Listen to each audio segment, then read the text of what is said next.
বিগত দুটি সরকার যথাসময়ে হামের টিকা না দিয়ে ক্ষমাহীন অপরাধ করেছে। বর্তমান সরকারের চেষ্টায় হাম পরিস্থিতি কিছুটা কমেছে বলেও জানিয়েছে প্রধানমন্ত্রী তারেক রহমান। হাম ও উপসর্গ নিয়ে সন্তান হারানো পরিবারগুলোর কাছে গভীর দুঃখ প্রকাশ করেছেন তারেক রহমান। স্বাস্থ্য খাতে বড় পরিবর্তনের ইঙ্গিত দিয়ে প্রধানমন্ত্রী বলেন, ধাপে ধাপে জিডিপির ৫% বরাদ্দ দেওয়া হবে, করা হবে স্বাস্থ্য বিমা।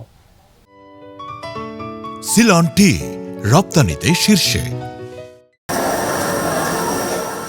হাম প্রতিরোধযোগ্য রোগ, কিন্তু গত এক মাসে এই হামে শিশু মৃত্যু আক্রান্ত ভয়াবহ রূপ নিয়েছে। পরিস্থিতি নিয়ন্ত্রণে জরুরি টিকাদান কর্মসূচি গ্রহণ করেছে সরকার।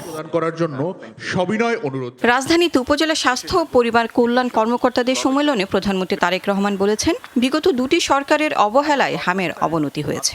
সারা দেশে শিশুদেরকে হামের টিকা না দেওয়ার ফলে বিগত ইমিডিয়েট দুটি সরকারের জীবন বিনাশী ব্যর্থতা মনে হয় ক্ষমাহীন অপরাধ। বর্তমান সরকার সারা দেশে জরুরি ভিত্তিতে হামের টিকা দিয়ে তড়িৎ ব্যবস্থা নেওয়ায় আল্লাহর রহমতে পরিস্থিতি অবনতি কিছুটা রোধ করা সম্ভব হয়েছে। যারা তাদের প্রিয় সন্তানদেরকে হারিয়েছেন সেই সকল পিতা মাতা এবং স্বজনদের কাছে আমি ব্যক্তিগতভাবে আন্তরিকভাবে দুঃখ প্রকাশ করছি।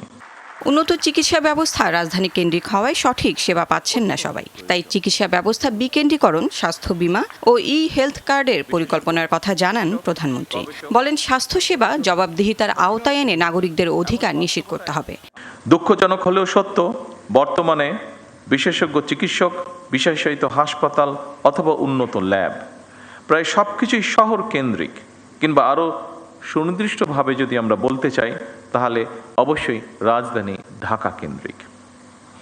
এরকম বাস্তবতা থেকে বেরিয়ে এসে যদি আমরা জেলা উপজেলা ভিত্তিক হাসপাতাল কিংবা ক্লিনিকগুলোর মাধ্যমে উন্নত চিকিৎসা সেবা নিশ্চিত করতে পারি বা চাই, তাহলে বিশেষজ্ঞ চিকিৎসকগণ যেন জেলা উপজেলায় চিকিৎসা সেবা দিতে স্বাচ্ছন্দ্য করবেন। অপরদিকে রোগীদেরকে শারীরিক এবং আর্থিকভাবে আরও কষ্ট করে ঢাকামুখী হতে হবে না। সফলভাবে দায়িত্ব পালনের জন্য অনুষ্ঠানে চিকিৎসকদের হাতে পুরস্কার তুলে দেন প্রধানমন্ত্রী। চাকরিতে যোগদান করেন। Lovely Bithi, Jamuna News, Dhaka.